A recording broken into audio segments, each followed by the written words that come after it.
When you think about businesses that are selling through the roof, like Aloe or Allbirds, sure, you think about a great product, a cool brand, and great marketing. But an often overlooked secret is actually the businesses behind the business, making selling, and for shoppers, buying, simple. For millions of businesses, that business is Shopify. Nobody does online business better than Shopify. It's home of Shop Pay, the #1 checkout in the world. You can use it to boost conversions up to 50%, meaning way less carts going abandoned and way more sales going through to checkout. Sign up for your $1 per month trial period at shopify.com/income, all lowercase. Go to shopify.com/income to upgrade your selling today. That's shopify.com/income. I can say to my new Samsung Galaxy S25 Ultra, hey, find a keto-friendly restaurant nearby and text it to Beth and Steve. And it does, without me lifting a finger. So I can get in more squats anywhere I can. 1, 2, 3. Will that be cash or credit? Credit. 4. Galaxy S25 Ultra, the AI companion that does the heavy lifting so you can do you. Get yours at Samsung.com. Compatible with select apps. Requires Google Gemini account. Results may vary based on input. Check responses for accuracy. Hello, this is Somewhere on Earth. It's Gareth here. We're recording in London, and this is the edition for the 25th of March, 2025.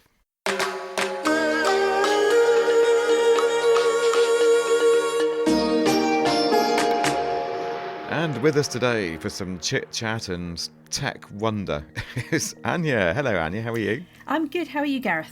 Yes, excellent. Thank you. And you've been playing with the AIs, haven't you? I have. I've been playing Ask AI About Yourself. Well, the whole family has, actually. So it's been quite interesting because the youngest one has nothing on them. They were quite upset, but we were quite happy because he's still quite young. So that was good. The older ones, though, surprisingly had information about, sports prizes they'd won years ago. So Hockey Player of the Year 2019 for whatever at school. Okay. So it's a bit upset. And literally, you just mean you go onto one of the LLMs and you just say, tell me about blah. Yeah, like tell me about Gareth Mitchell. Mitchell. Or you, or something. Yeah. Right, okay. So, who is da-da-da. So, so it's quite interesting to see because my husband likes his cycling. So there was a lot about cycling, and I have been, and he has been trying to change that to put some more professional things up about him. Oh, I see. Yeah, because you're thinking, if he's got a prospective employer, absolutely. He may care about some of his attributes beyond cycling and what he does at the weekend. Exactly. Maybe something to do with his actual professional skills would be quite useful. Although I'm a little bit disappointed, I have to say, that for me it called me a seasoned journalist. So I did feel a bit like a piece of meat before going in the oven on a Sunday morning. So I think I will spend the next week training AI, any AI I could come across, to change season to experience, maybe. Okay. Maybe. You could do worse than seasoned, though. I quite like that, but you were just thinking of basil and rosemary and thyme, were you? Pepper, really. Right. Okay. Rub Fair it all enough. into the exactly. Yeah. So why was this just family vanity? Like, why were you doing this, or just genuinely interested to see? Yeah. Well, my husband, my husband is has contracted in the past, so it's always good to kind of make sure that all your LinkedIn profiles, CVs that are up on websites are up to date. So I think he was doing a little bit of a trawl just to make sure that everything was there. And one of the girls said, why don't we just do a bit of a vanity search? Right. And that's what you found. It was interesting to see what's out there, isn't it? Yeah. So I think it's quite interesting that the schools before AI was even thought about by schools, they would put in their weekly newsletters, so and so has won this prize, congratulations to the under sevens football team for winning their match, and player of the match was so and so. So now you would just have their first name, Yeah, okay. But before it had their surnames in. So I think it's trawling and finding stuff because, a lot of teenagers are quite sensible and have private Instagram accounts and that they only share with their friends. So you have to be invited So I feel very honoured because I have been invited to my daughter's. So it's just interesting to what you're really learning from the LLMs is partly, how the language model is working and how it kind of assimilates data, but you're also really learning what data is out there in the public realm about you and your husband, and most importantly, your children. Absolutely. So yeah, absolutely. Okay, that's a good little experiment. There's your little bit of tech gossip to get us started today. Ania, thank you. Right, let's get on with the rest of it. And coming up today, Donald Trump has ordered US government websites to take down a whole load of information and data that the government disapproves of. But whatever the White House thinks, much of the information removed matters a lot to all kinds of citizens, especially those in minority groups. So a team of volunteers has been fighting back and archiving the websites. We hear from one such volunteer. And we have more from the recent Qatar Web Summit, including the avatar that's helping deaf people read. It's all right here on the Somewhere on Earth podcast.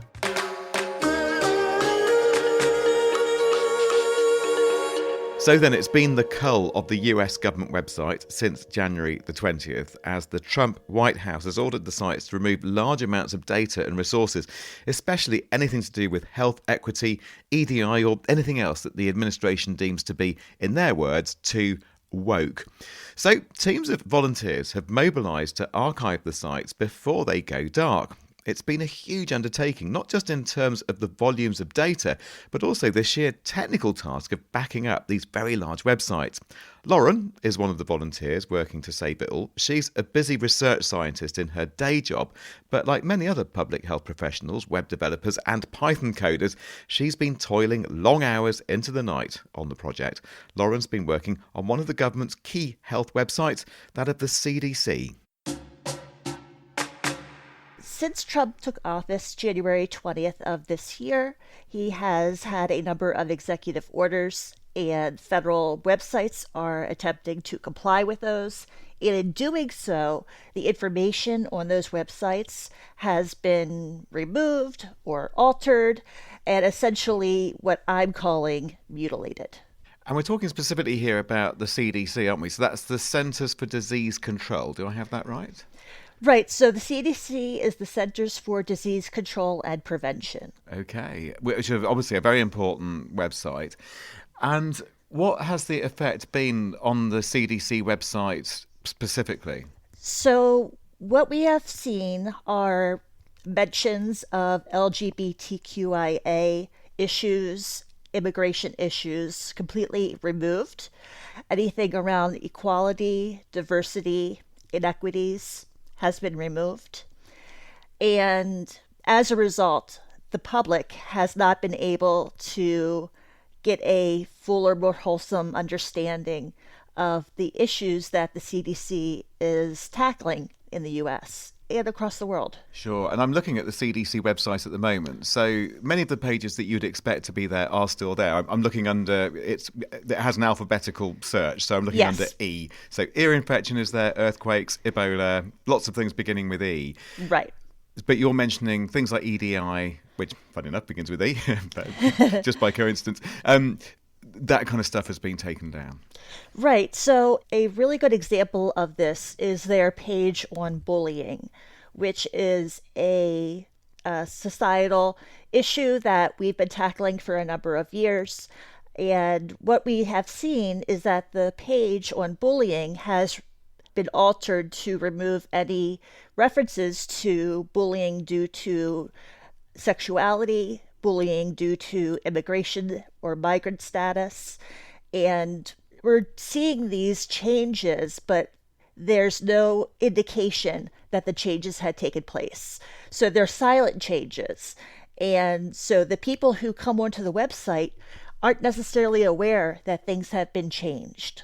And that's a big issue, which brings us to what the Internet Archive is doing. Before we understand exactly where the Internet Archive is coming into this, can you quickly tell me what the Internet Archive is? I am not part of the Internet Archive. However, it is a organization with the mission to archive as much of the internet as possible. And so what you'll see on the Internet Archive is a tool called the Wayback Machine, and that enables people to put in a URL and see different versions of the same page over time. And so the Internet Archive is sort of like a centralized place where a lot of archival activities are taking place. So they've come in as part of their ongoing initiative, really, this whole project to archive internet pages, web pages. And they're restoring then many of the lost pages from CDC. So, for instance, I'm looking at another website now, which is called CDC Restored. So would this be what the CDC website looked like before all these changes that you've been talking about, before these changes were made? That's correct. Yes, that's the website that we have put up based on a archival copy of what the website was prior to January 20th. And so that specific copy of the archive, I think it went up to January 6th. So any changes that have occurred on the site since January 6th would not be reflected in the restored CDC website. How has that been done? I mean, it depends how much you want to get into the technical side of things, but it sounds like a pretty significant technological feat to take a website as large as the CDC's and archive it. I wasn't aware when I started just how big of an undertaking it would be, but it is pretty significant. At the moment, we're serving around 46,000 web pages, and the way that we have done it is through what's called a ZIM archive, ZIM.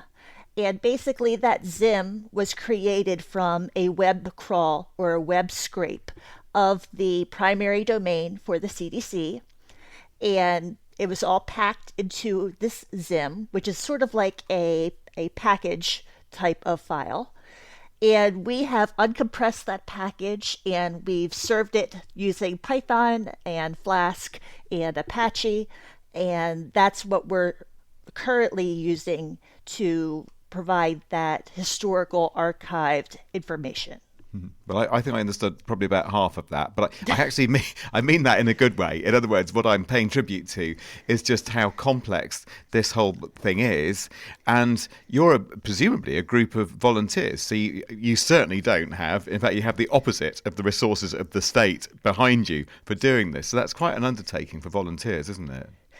Right, yes. We are in no way backed by anything aside from our own wallets. All of this has come out of pocket, and essentially we're all volunteers who are concerned citizens and even non-citizens who want to see the transparency around information and data, and we feel that it's imperative that the American public who has paid for these data have access to them.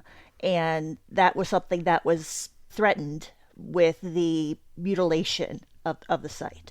But in reality, how helpful can it be? I know you have the best of intentions, but if somebody wants to go to the CDC website, they're going to put it into Google. Presumably they'll get the official sanctioned CDC website, the one that they probably have little knowledge has been mutilated, as you put it, so heavily. So how would they even know that this has been archived?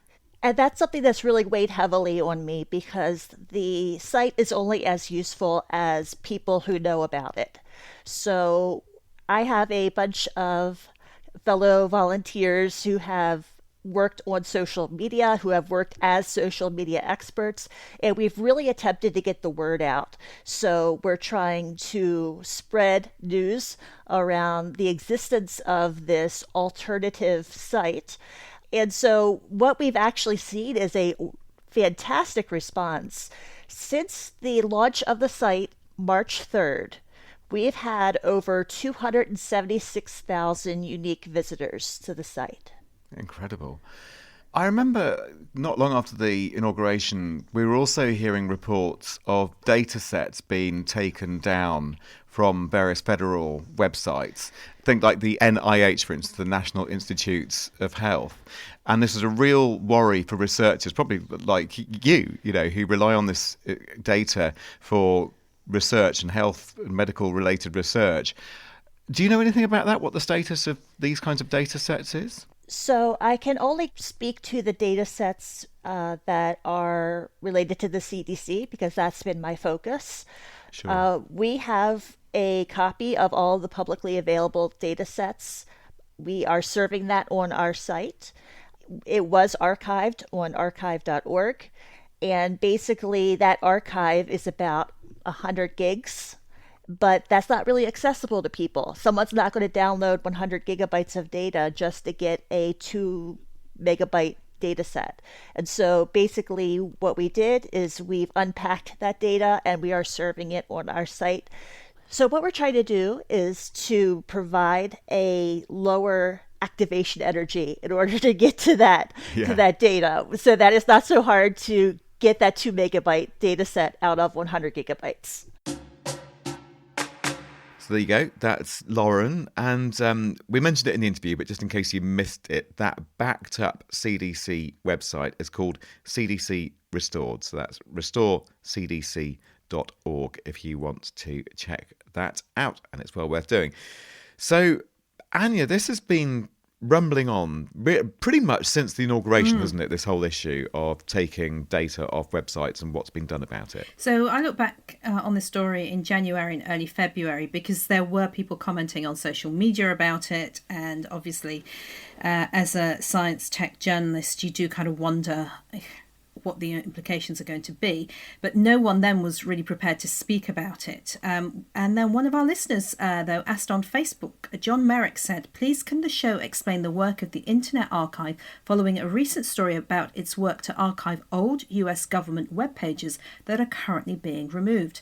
So I looked into it again and this is what we found. So let me just kind of quickly remind you about the Internet Archive. It's a non-profit. It basically archives the internet and puts it onto a digital library website, www.archive.org. So it doesn't only preserve website, other media are there too. Software apps, music, audio-visual content can be found, and anyone can upload or download onto its data cluster. But the majority is done automatically through web crawlers. So there will be an archive of the websites before the purge. Won't necessarily be 100% up to date though when the purge is started. So Lauren is working on restoring the CDC pages. So please type in that restorecdc.org and to see what they're doing. There's also much more information on there if you want to help. If you want to find out more, they are also on Discord and they are on Blue Sky too. So at restoredcdc.bsky.social. And Anya, we were talking specifically in that interview about the CDC, obviously. So that was our focus there. I know it's a wider issue, but we were just concentrating on the Centres for Disease Control, weren't we? Yeah, so I just want to mention how vital the CDC is. It's the US government's equivalent of the World Health Organization, I probably think is the best way of describing it, but it has an obvious slant towards US health data. Now, it says on this site from a year ago that's still up and running that the CDC works 24/7 to protect America from health, safety and security threats, both foreign and in the US. Now, its work is vital not only to the health of Americans, but most of the world, to be honest, because the data is so good, it's incredibly reliable. Of course, yeah. So, I mentioned it being one of the more significant or most significant health websites in the US, but basically in the world. I don't think that's hyperbole to say. And I'm just going to correct myself as well. I think I called it the Centres for Disease Control. It's the Centres for Disease Control and Prevention. So you don't have to write in anybody now. I got it right in the end. Sorry about that. So Lauren and all those volunteers from Discord, so they're kind of only, as I say, only in inverted commas because it's a huge task, looking at the CDC website. But what other websites and data sets are being restored as well? Well, there seem to be a number of grassroots initiatives out there. One started by data archivists was a Google Doc, but they soon saw that more than 100 people were contributing to that particular Google Doc at the same time, so they needed to think bigger. And so the Data Rescue Project was formed. It's a coordinated effort among a group of data organisations, including the Data Curation Network. They say their goal is to serve as a clearinghouse for data rescue-related efforts and data access points points for public US governmental data that are currently at risk. So they are focusing on data gathering, data curation and cleaning, data cataloging, and providing sustained access and distribution of datasets. There are also subreddits out there that are being used to rescue some of the missing data. The question that is now being raised is of finding enough storage space for all this information. I can imagine, yeah. And I think we're going to hear a little bit more about the storage challenges in the subscription version of this podcast as well. So that's a huge issue. And I mean, this is all incredibly depressing because we're talking about important scientific and health-related data as well. And the bigger picture is, of course, we've been reading how the contributions of black service personnel from the Second World War, for instance, are literally being erased from history. That's not being hysterical saying that. This is being erased from history, these contributions of black service personnel, women, really anybody who wasn't male or white in these big events, just being, deleted. Control X. It's unbelievable. And scary. And social media is fortunately responding in some ways and saying this person's being deleted, please share. So I certainly see a lot of posts like that on various platforms, but at the end of the day, they won't be up online anymore. Indeed. Ania, thank you.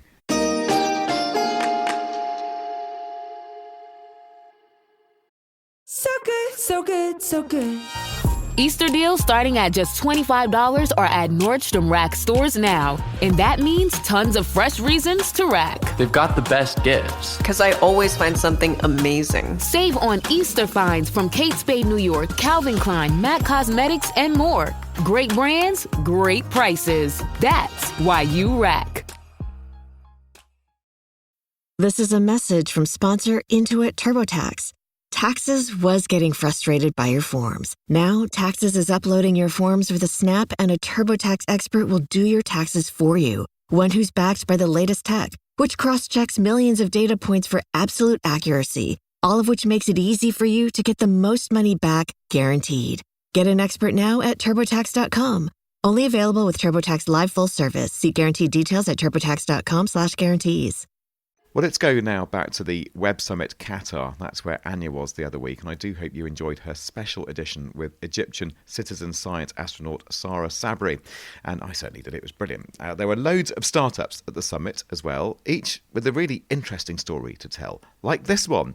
Innoora specialises in helping the deaf community, and Ania spoke to founder Basant Amr.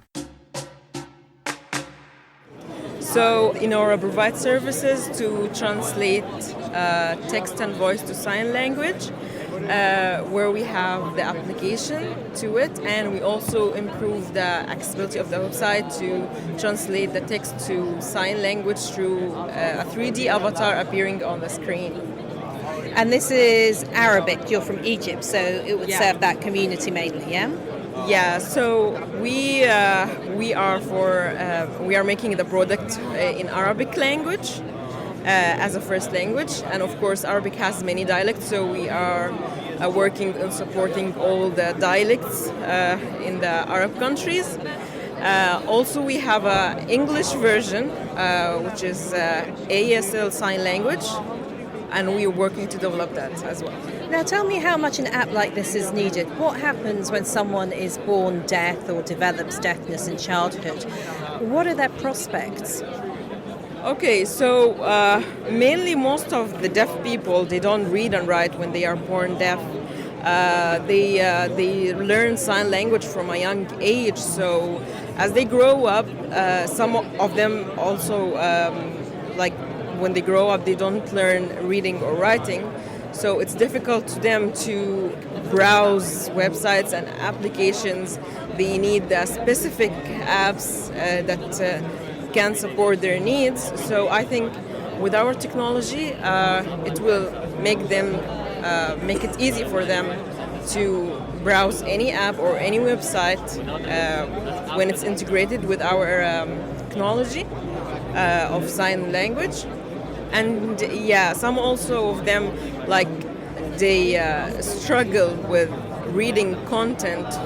So yeah, sign language will help them to show the emotions, what the message that need to be delivered to them. There's a lot of technology out there for people with dyslexia, say, so the tech will read a document. But what you're doing is you're taking a written document for someone who is deaf and may not be able to read very well, and you're translating that into sign language that they can see. Yes, that's what we are doing. We are taking that document, taking that education material, and convert it to a digital form of sign language animation through a 3D avatar, so they can see it in a visual way with the experience, the emotions, and all that stuff. And what stage are you at the moment? Are you rolling it out to people? Are you testing it?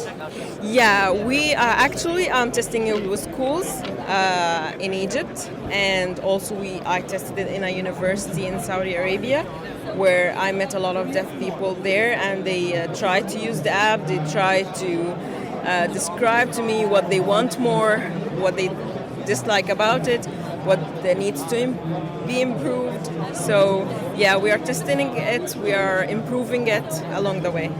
And the plan is to market it pretty much everywhere if you're going to be looking at every dialect. Yeah, I mean, if we are ready to go everywhere, then of course it will be scalable to be along all the Arab countries, because we have the main Arab language, Al-Fusha, then we will go through the dialects one by one.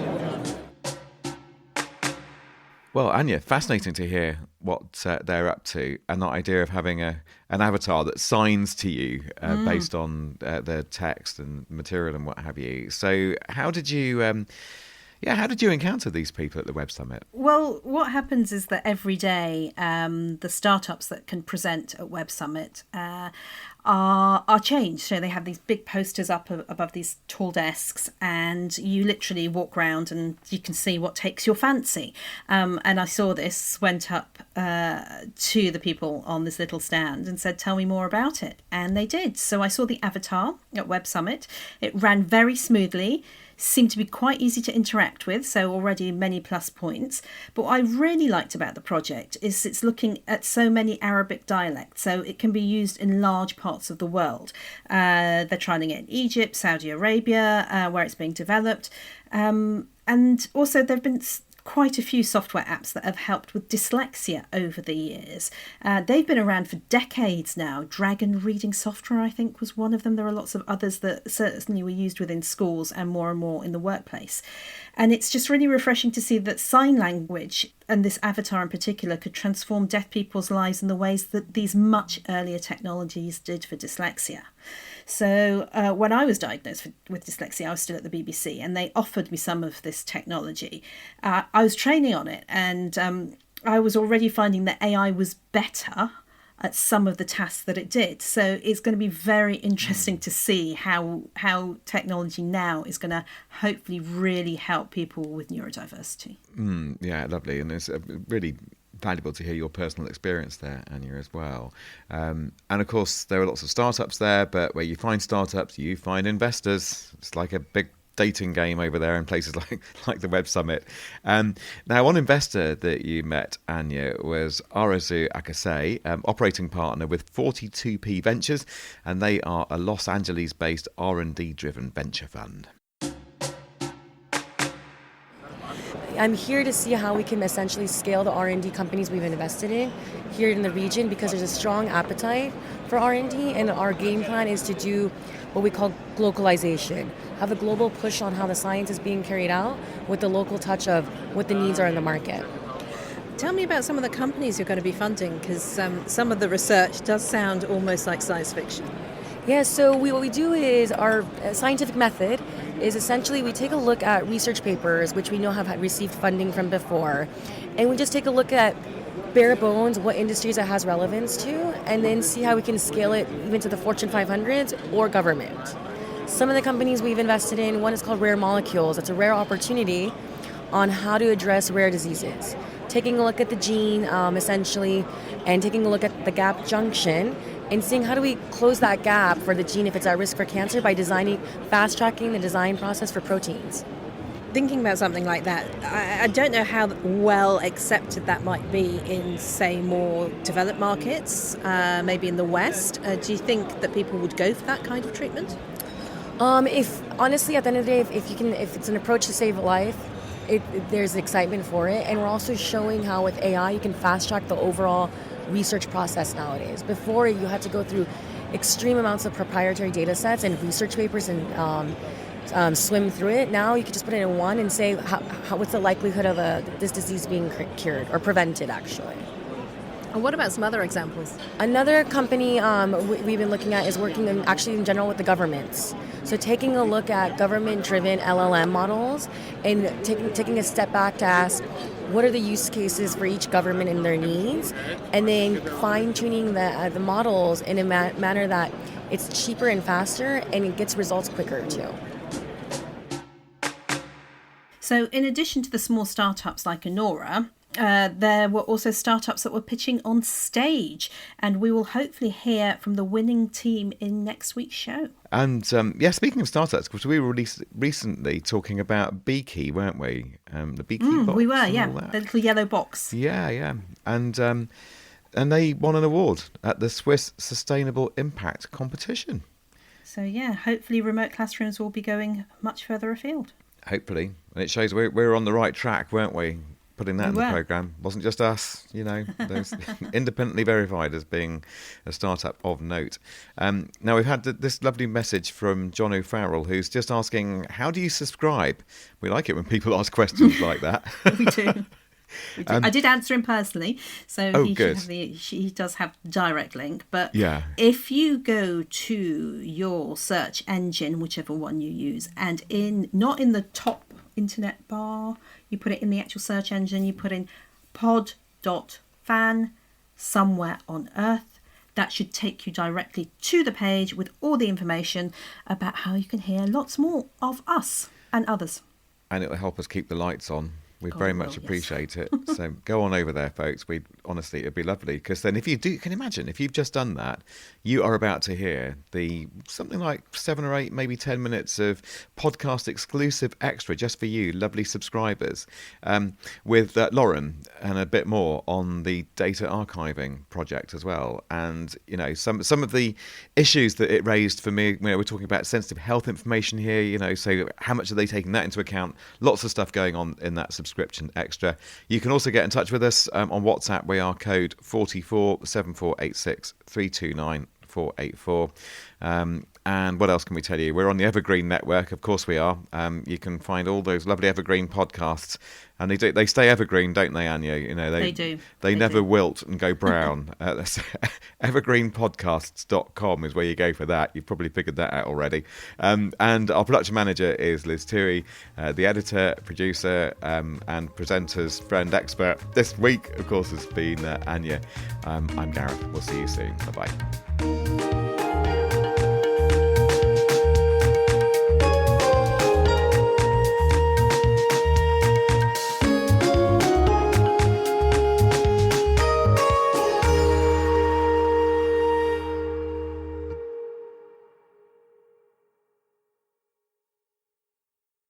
Hi, everyone. It's Michael Calore, Director of Consumer Tech and Culture at Wired, here with my colleagues, senior writer Lauren Good. Hello. And Wired contributor Zoe Schiffer. Hey, everyone.